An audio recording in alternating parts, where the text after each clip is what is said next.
කොටේ මේ කාලගුණ විද්‍යාව පුරෝගතනය වුවම සම්මන් ජාතියකට හිතෙන්නේ නැහැ මේ වගේ මහා විපතක් වෙයි කියලා. හැබැයි මුන් දෙන්නට එහෙම දෙයක් තේරුන්නේ නැත්තේ ඇයි? දන්නේ නැහැ කාර්යය අයියේ. කාටවත් නොතේරිච්ච එක මුන් දෙන්නට තේරුණා නම් මුන් දෙන්න ඔය වගේ අදාළ අංශවලට කිව්වේ නැත්තේ ඇයි? ඕන්න ඔකට අපරාධ.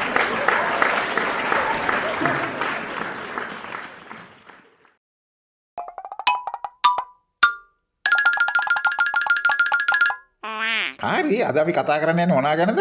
පියවිල කොටේ hina වෙන්න කොමඩි කරන්න කාලයක් නෙවෙයිනේ. ඒත් අපේ ආකෘතියම ජනතාව සතුටින් තියෙන එකනේ කාර්යය අයියේ. ඒ කියන්නේ අපි පටන් ගන්නකොටත් කියන්නේ මේ අමාරු අවස්ථාවේ ඔබ පොඩ්ඩක් විනෝදයෙන් තියන්න අපි උත්සාහ කරනවා කියලා. අද මොකද මාතෘකාව කාර්යය අයියේ? අර තම්ලේල් එකේ කියන්නේ ඒක නේ බං. අපි මේ වීඩියෝ එක බලලා ඉමු. දැනට පවතින වැසි සහිත කාලගුණ තත්ත්වයන් ඇතිවිය හැකි බවට කාලගුණ විද්‍යා දෙපාර්තමේන්තුවේ අධ්‍යක්ෂ ජෙනරාල් අතුල කරුණානායක මහතා අද දෙරණ බිග් ෆෝකස් වැඩසටහනේදී පසුගිය නොවැම්බර් මාස 12 වෙනිදා මෙලෙස අනාවැකි පළ කළා.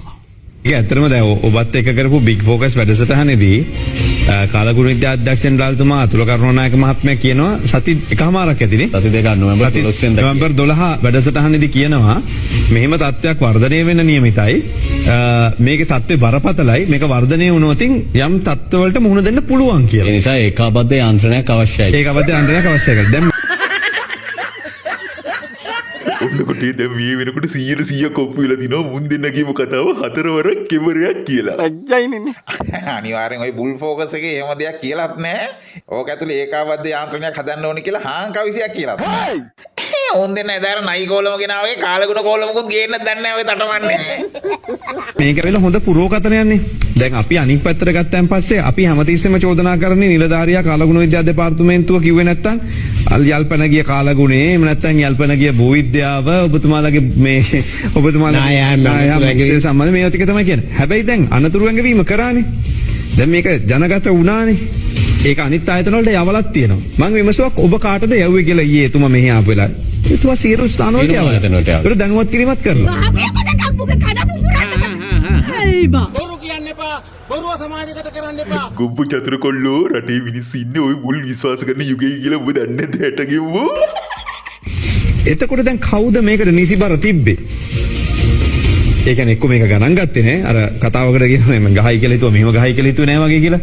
ඒ වගේ එකක් තමයි මේකත් එහෙම නෑ. සීලම ආයතන වලට මේ තොරතුරු යවල තිබ්බට සීලම දෙනා එකට එකතු කරලා ගන්න ඕනේ පියවර.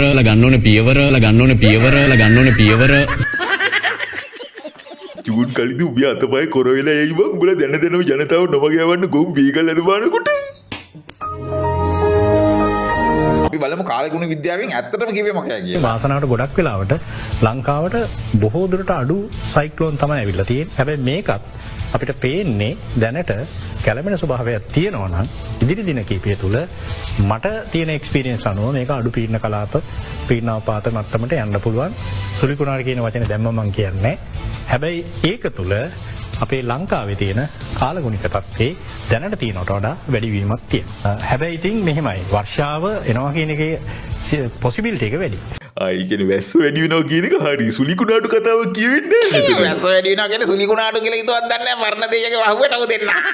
අපි මේ වෙනකොට ප්‍රකාශ කරලා තියෙන්නේ මේ අන්තර් මෝසම් කාල පරිච්ඡේදය සමග එළඹෙන ඊසාන දිග මෝසමේ බොහෝ විට වෙනදට සාපේක්ෂව වර්ෂාපතනයේ අඩුවීම.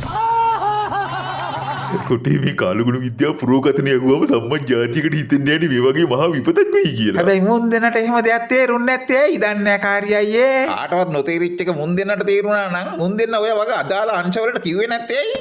ඕන්න ඔකට අපරාධ. එහෙනම් කොටේ අදාළ අංශ ගොන්කොල්ල දෙන්නගේ ප්‍රශ්න කළ යුතුයි. මෙහෙම විපතක් වෙන බව දැනගෙන ඉඳලා විපත උනාට පස්සේ ඕවා කියන්නේ ඇයි කියලා. අනිවාර්යෙන්. ඕන් ඊළඟට අපිට හම්බ වුණා නල්ලමලේ වීඩියෝ එකක් අපි ඒ ගැන කතා කරලා ඉමු. අර ඕගලන්ට මතකද නුගේකට ස්ටේජ් එකට නැගලා අනුරයියට අපහාස කරනවා කියලා හිතාගෙන මොනවද කියවන්න කියලා අන්තිමට අනුරයියව වීරයෙක් කරේ.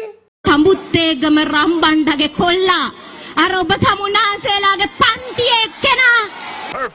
DNA නැතුවම තිස්ස කුට්ටිගේ නංගි කියලා උපුණාට කොටේ මේ කියපු කතාවට නම් අපි කැමතියි. ඇත්තනේ ඉතින් කියපු කතාව ජනතාවගේ පන්තියේ එක. හොරා නොකන පන්තියේ එක. රට බංකොලොත් කරපු පන්ති එකක් කිව්වේ නෑනේ. බැංකු හොරා කවපු පන්ති එකක් කිව්වෙත් නෑනේ.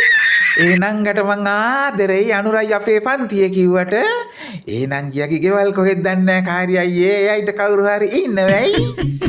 මේ කුකුල් ජමියා මේ ඔබ සීමා විඳපන්. ඔබට වයිප්ලා දෙන්නෙක් ඉන්නවා. ඒක තමයි ගෙවල් කොහෙද කින්ද හොඳ එච්චර දුරට යන්න එපා ඔබ. මොකෑ එයාගේ දුක සැප බලන්න බයිතක්සලාව තියෙනවා. ඒ කියන්නේ කිලුටු මිලියා ඉන්නවා ඉරාජක්කා ඉන්නවා. දැනටම දුක සැප බලන්න කියලා තමයි ආරංචිය.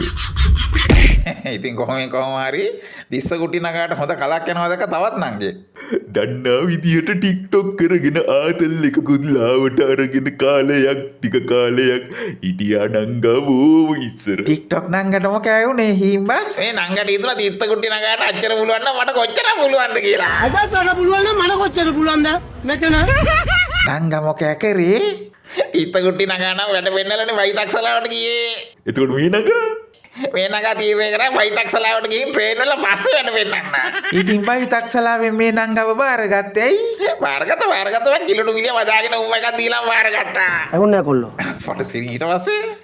ඊට පස්සේ දන්නවනේ අර හොඳට හිටපු ටික්ටොක් ගෙල්ලව කිලුටු බයි වතුරෙන් ආවල ඇතුළට අරන් ටුක් ටුක් කරා. ඊට පස්සේ මෙන්න මේකේ ටුක් ටුක් එක අවුට් කරනවා. පුනුරුදේ යනවා. පුනුරුදේනේ. පුනුරුදේ. No. හරි. පිටුව 16 පුනුරුදේ. මේ මොකෑ කාර්යය අයියේ මේ කෙලීට වෙලා තියෙන්නේ උගුරේ ජපන් ජබර හිර වෙලයි. බයි වතුරේ බැස්සම ඔහොම වෙනවා බං. ඇත්ත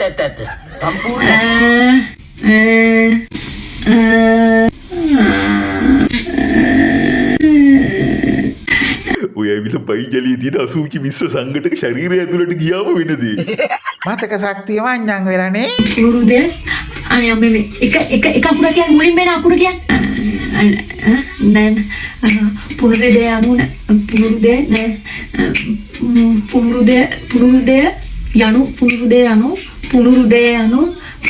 යනු උඹට ට්‍රැකද